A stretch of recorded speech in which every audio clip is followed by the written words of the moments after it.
আন্দোলন করেছেন তারপর থেকে কিন্তু এই লক্ষ্মী ভান্ডারের টাকা ঢোকা বন্ধ হয়ে গিয়েছে।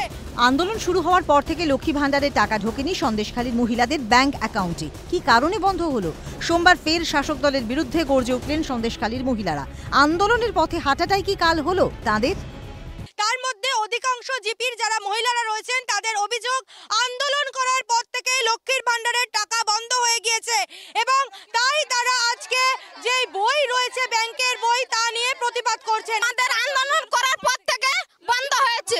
কেন বন্ধ হয়েছে? কিসের জন্য বন্ধ হয়েছে? কেন 1 2 সন্দেশখালী দুটো ইতে কেন কিসের জন্য বন্ধ করা হয়েছে?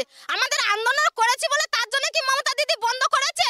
তারপরে মমতা দিদি যেগুলো করছিল সেগুলো করতে দিলে ভালো হতো। সব মায়েদেরই টাকা বন্ধ, কোনো অ্যাকাউন্টে টাকা ঢুকছে না, অন্য অন্য এলাকায় টাকা ঢুকছে। আমরা খবর নিচ্ছি, মমতা কি নিজে কি বাড়ি থেকে টাকা ছাপিয়ে নিয়ে এসে আমাদেরকে দিচ্ছে?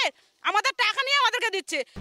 মাননীয় মুখ্যমন্ত্রীর তৈরি করা স্বাস্থ্যসাথী কার্ড রেখাপাত্রের আছে এবং রেখাপাত্র শুধু তাই নয়, লক্ষ্মীর ভাণ্ডার পাই, মমতা ব্যানার্জি আমাদের দিদির সব প্রকল্প রেখাপাত্র পাই। যারা আমাদের মুখ্যমন্ত্রীর প্রকল্প পেয়েও দিদির বিরোধিতা করে তাদেরকে বলবো একটু ভেবে দেখুন। লক্ষ্মীর ভান্ডার পান রেখাপাত্র, কিভাবে বিজেপি প্রার্থী হতে পারেন? বসিরহাটের প্রার্থীকে নিয়ে প্রশ্ন তুলেছিলেন তৃণমূল বিধায়ক। রেখা প্রার্থী হয়েছেন বলে তার দিকে নজর, কিন্তু সন্দেশখালীর শয়ে শয়ে মহিলাদের যে লক্ষ্মীর ভান্ডারের সুবিধে মিলছে না সেদিকে দেখছেন বিধায়ক।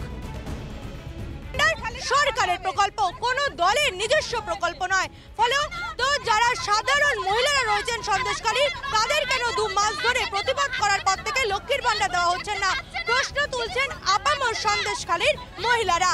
ক্যামেরায় সুরজিৎ প্রামাণিকের সঙ্গে রেশমি দাসের রিপোর্ট, ক্যালকাটা নিউজ, সন্দেশখালী।